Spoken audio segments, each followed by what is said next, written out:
Hey guys, and welcome back to the Tutorial Millennial channel. In this video, I'm going to be showing you guys how you can interact on a live TikTok, on TikTok Live.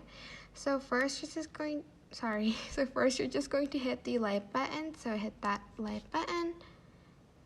And then, for instance, you want to add comment, just press add comment to write something like hello, and just press send. To like someone's live, just double tap on it.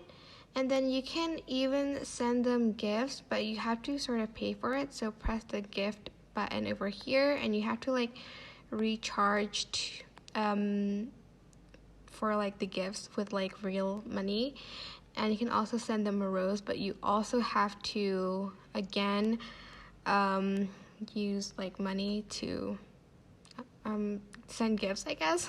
And you can also send requests, but I don't follow this person, so I can't do that. You can also share the person's live by pressing the share button. So press the share button over here and you can share it to them.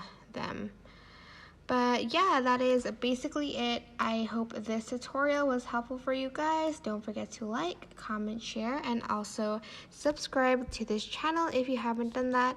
If you have any questions, just leave it in the comment section down below and I will try my best to answer them all. Thank you so much for watching. Bye!